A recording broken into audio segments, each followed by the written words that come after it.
Joe. Il fait chaud sous ce chapeau. Oui, alors on va recevoir notre invité. Notre invité.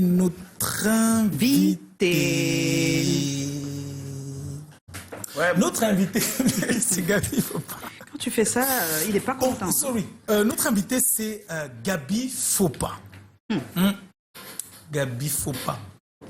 Mais il ne faut pas, hein, excusez le vilain jeu de mots, hein, l'invité c'est Gaby Fopa, mais il ne faut pas se fier à ton patronyme, parce que Gaby Fopa est une personnalité qui n'est pas habituée aux actes manqués, aux à peu près, aux dissonances, aux fausses notes.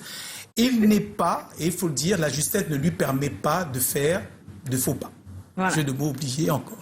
Gaby Fopa, tu es un griot, un messager, un parolier, presque on pourrait le dire, un instrument du cosmos. Tu es un passionné, un amoureux de la nature, de la vie, des multiples dimensions de l'homme. Tu es de ces philosophes des temps modernes qui pensent que l'art, la science et la spiritualité forment un triangle équilatéral qui en chaque personne devrait pouvoir nous mener vers une civilisation de lumière avec des responsabilités lucides, conscientes, de créativité. En fait, tu as une double personnalité, comme on disait, une double dimension de l'homme qui estime que son contrat avec le monde l'a mis devant les machines, informaticiens, et que son attachement au cosmos et sa vie spirituelle ont fait de lui un artiste musicien. Alors un artiste qui a des écrits, des textes, des paroles, des mélodies, des arrangements qui sont complètement orientés autour de la personne humaine.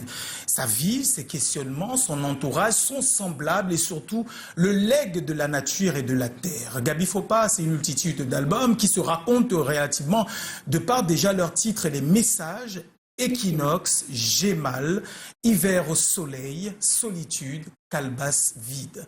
Et le vide, justement, c'est ce que tu combats tous les jours, un être particulier attaché à la lumière, au point d'être déterminé à lutter contre l'obscurité et l'obscurantisme. L'obscurité, c'est le manque de savoir, l'obscurité, c'est le manque d'amour, l'obscurité, c'est le manque de partage. Et Reliance, justement, c'est un album que tu as écrit et basé principalement sur le partage. Partager avec tes jeunes frères, artistes également, qui ont des voix peu mal connues, mais suffisamment mûries pour avoir la force et la puissance d'aller creuser dans le grenier musical qui représente ton patrimoine et ta discographie pour proposer une toute nouvelle dimension donc de ton art et surtout peut-être te permettre à toi, particulièrement en tant qu'artiste, et ton être spirituel, d'être périn et peut-être, comme on dit des artistes, d'être complètement éternel.